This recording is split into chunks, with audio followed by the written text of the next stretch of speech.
नमस्कार, जय श्री कृष्णा। पुष्टि मार्ग के आकर्षण नंदलाल न्याती माहेश्वरी जी द्वारा रचा गया ग्रंथ नित्य लीलास पूज्यपाद गोस्वामी श्री 1008 श्री रणछोड़ाचार्य जी महाराज श्री को समर्पित है। गोस्वामी कल्याण राय जी और गोस्वामी श्री गोपाल लाल जी महाराज द्वारा अनुमोदित और शुभ कामनाओं से पुष्ट यह ग्रंथ पुष्टि भक्त माता श्रीमती शकुंतला देवी व्यास जी की प्रेरणा से आप तक पहुंचाने का लाभ मैं अशोक व्यास ले रहा हूं। जय श्री कृष्ण। श्री कृष्ण शरणम ममा, श्री कृष्ण शरणम ममा, श्री कृष्ण शरणम ममा। पुष्टि मार्ग के आकर्षण ग्रंथ का चौथा अध्याय, प्रथम दीक्षा, अष्टाक्षर मंत्र। दीक्षा प्रकार। पुष्टि मार्ग में प्रवेश हेतु अष्टाक्षर मंत्र दीक्षा सबसे पहली आवश्यकता है। यह दीक्षा श्री वल्लभ वंशज किसी भी गोस्वामी बालक से ली जा सकती है। दीक्षा के इच्छुक जीव को या जिसे भी कोई व्यक्ति इस मंत्र की दीक्षा दिलाना चाहते हैं, उसको गोस्वामी बालक के सम्मुख उपस्थित हो अपनी अभिलाषा व्यक्त करनी होती है। तो गोस्वामी बालक उसे अपने पास बिठा श्री कृष्ण शरणम मम इस मंत्र का स्वयं उच्चारण करते हुए 3 बार उससे भी बुलवाते हैं और फिर उसे तुलसी की कंठी पहना देते हैं। अब वो निरंतर तुलसी की कंठी अपने गले में पहने रहेगा। सूतक या पिंडरू की अवस्था में शुद्धि होने पर नई प्रसादी कंठी इस अष्टाक्षर मंत्र को 3 बार बोल धारण करेगा और अशुद्ध कंठी को उतार देगा। दीक्षा प्राप्त व्यक्ति को इसी मंत्र की माला भी नित्य फेरना है। मंत्र प्राचीन है।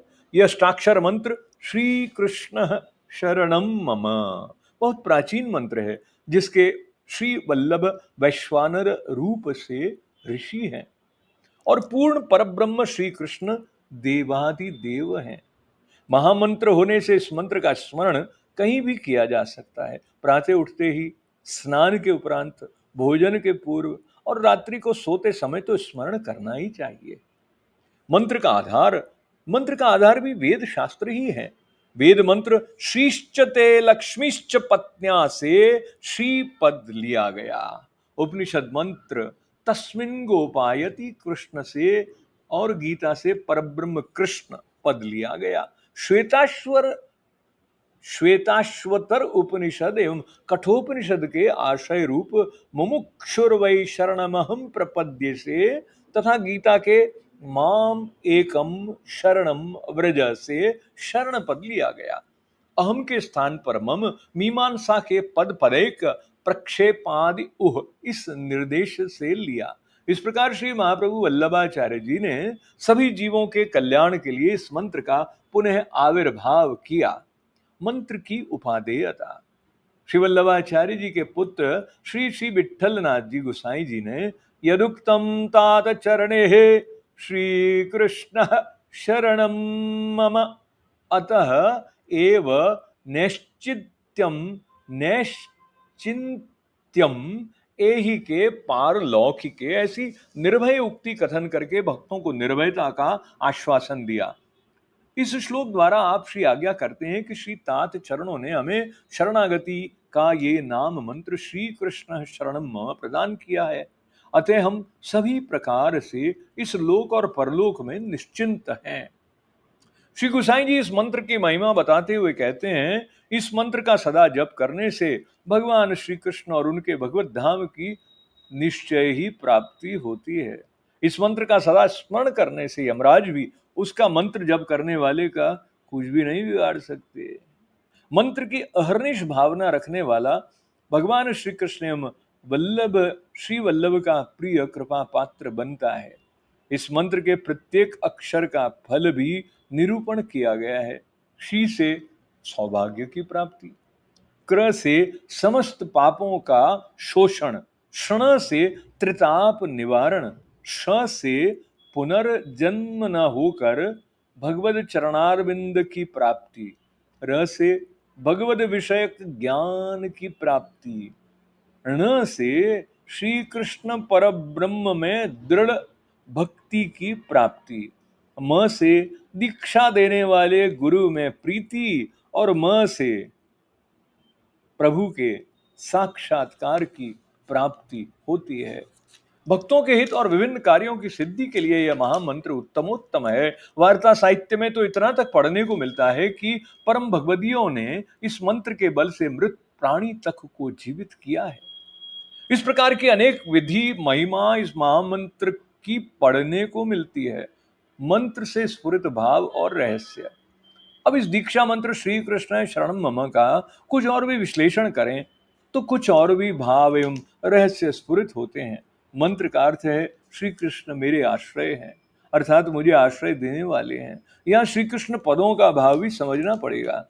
श्री से अभिप्राय है स्वामिनी जी। कृष्ण का अर्थ देखिए, कृषिर भूवाचको शब्द णश्च निवृत्तिवाचक तयोरैक्यं सदानंद कृष्ण इत्यभिधीयते।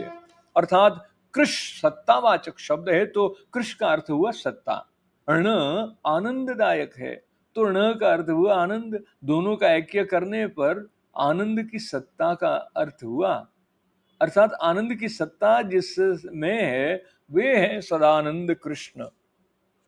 इस प्रकार दीक्षा देने वाले के आश्रयदाता अब स्वामिनी जी एवं कृष्ण बन गए। कृष्ण कौन, ये भी स्पष्ट करें। सारस्वत कल्प में श्री गोलोक धाम में सदा विराजित, वहां ब्रज भक्तों में सदा विहार करने वाले, रास करने वाले रसात्मक श्री कृष्ण श्री यमुना श्री गिरिराज सहित ब्रजमंडल को भूतल पर अवतरित कर सपरिकर अवतारी रूप में स्वयं वे ही ब्रज में अवतरित हुए।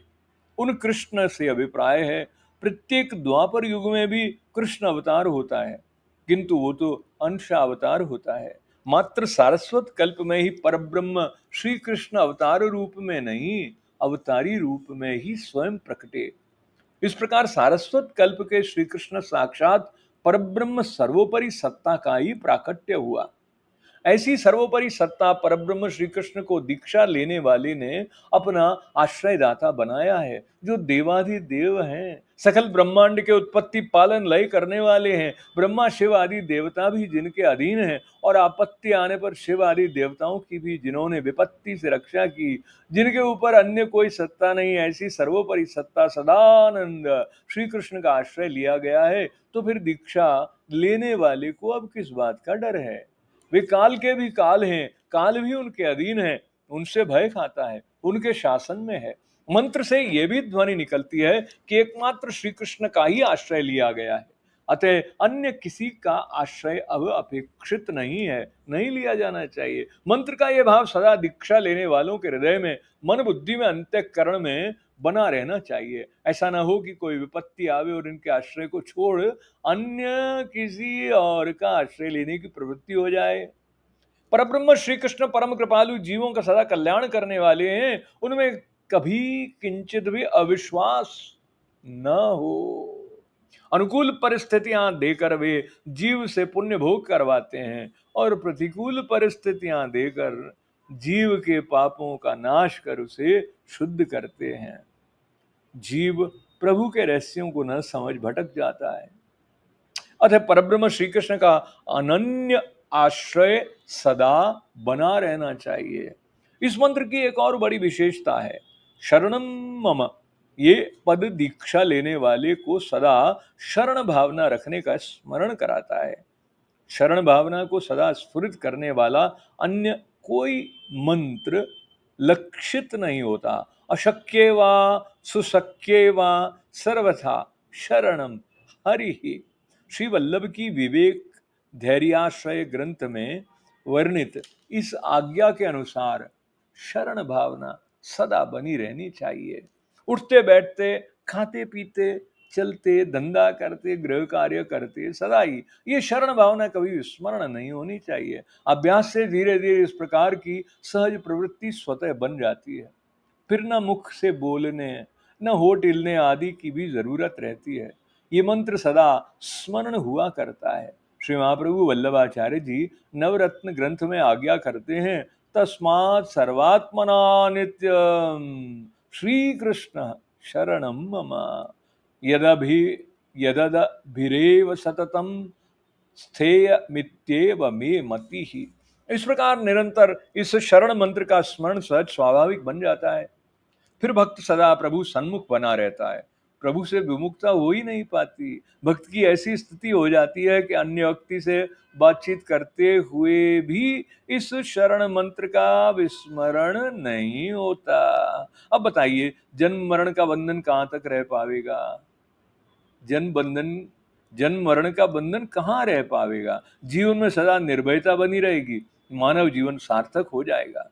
पुष्टि मार्ग में ही इस प्रकार का अनेक विशेषताओं से भरा, अनेक भाव समन्वित महामंत्र उपलब्ध है। ये पुष्टि मार्ग का चौथा विशेष आकर्षण हुआ। वैष्णव को दुष्ट अन्न तथा दसंग दोनों का ही त्याग करना चाहिए। उदासीन एवं उपेक्षा रखने वाला स्वजन की सेवा के अयोग्य होता है। श्री कृष्ण शरणम मम, श्री कृष्ण शरणम मम, श्री कृष्ण शरणम मम। पुष्टि मार्ग के आकर्षण ग्रंथ का चौथा अध्याय संपन्न। जय श्री कृष्ण।